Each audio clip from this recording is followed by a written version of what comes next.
Welcome back to MINExpo International 2024. I'm Ashley Burke with the National Mining Association, and you're watching NMA TV.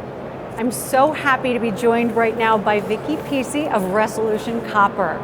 How are you doing today? Good morning. I'm doing great. It's fantastic to be here. There's a lot of energy exciting, in the room. Right? Yes. We're seeing, for those of you on camera aren't seeing what we're seeing around us, there are just thousands of people coming in. We're expecting 44,000 people to come through MINExpo International, so it's really exciting to be here.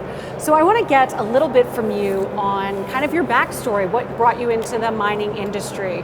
Right now I know so many companies are trying to attract individuals into the workforce. So what's your story? How did you come to be heading up such a really significant project? Well, Ashley, I think I'm lucky to be a product of a mining family. My dad is in mining, my sister, my brother-in-law, my husband happens to be in mining, so it put dinner on the table, it put me through college, and I'm just really grateful to be a part of this amazing industry. Great. Now, you're at Resolution Copper right now. This is such a significant project. Can you tell us a little bit about it and its potential for the U.S.? Yeah, I think that we all understand that copper is fundamental to our future. It is really about national security and energy security, and it's essential for electrical distribution, storage, battery, the green energy transition, and its availability and demand will really determine how quickly we can bring on that energy transition. And it's a gateway to about a dozen critical mineral co-products. So it's a really important metal, and there's so many studies that have highlighted the concerns that there simply isn't enough new supply to come online to meet that demand. It'll double right in the next 50 years and in the next 10. So in the US alone, we're about 50% net import reliant on copper, and all of our mines are about 100 years old. So we need to bring new supply into the market to meet that doubling of demand that'll happen in the next 10 years. Resolution Copper can do that. It can meet 25% of the U.S. demand for copper, as well as a whole host of critical mineral co-products like bismuth and tellurium and indium.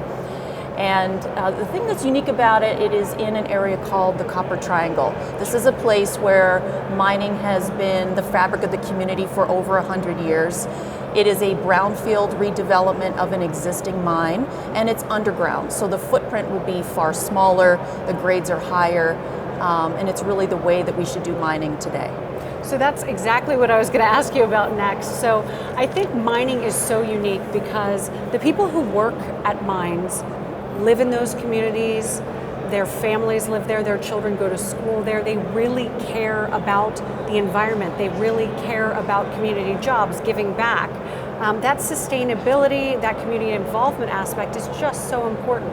Tell me about Resolution Copper's perspective on that. Well, what you said is exactly what we do. About 350 to 400 people report to work every single day to keep the operation running, and 90% are from the local communities, so from the San Carlos Apache tribe to the town of Superior and the other cities and towns in between. And that is a region where there is about double-digit unemployment, so it's very important to make sure that we really drive a focus on local hire and local procurement, and it's exactly what you say. If you're born and raised in one of those communities, you want to stay. You want a reason to stay and raise your family, and then give back to the community over the life of your life and generations to come. We have some people at Resolution Copper that have worked in mining for 4 to 5 generations. It's a family affair. Oh, wow. And I would love to end with something more general on copper, because I think a lot of our viewers maybe know a little bit about copper, but probably don't have a full understanding of why these demand increases are so significant right now. Can you talk about some of the applications and why we're seeing demand go vertical?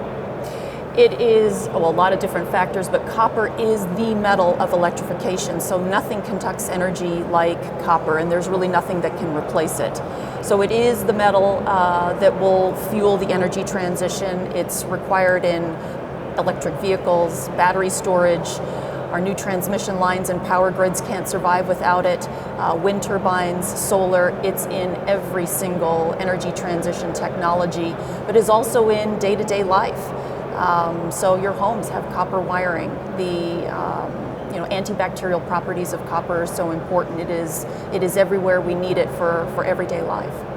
And I think what's important for our viewers to understand is that real supply chain security only comes with domestic mining projects like yours. Right. So I really want to thank you for coming here this morning, for sharing this information, and a little personal thing about your background in mining. It's so interesting to our viewers, and we really appreciate it. Thank you, Ashley. Thank you so much. Of course. So please stay tuned, because next we're going to be talking to Andrea Maxey from Anglo Gold Ashanti. We appreciate it. Stay tuned.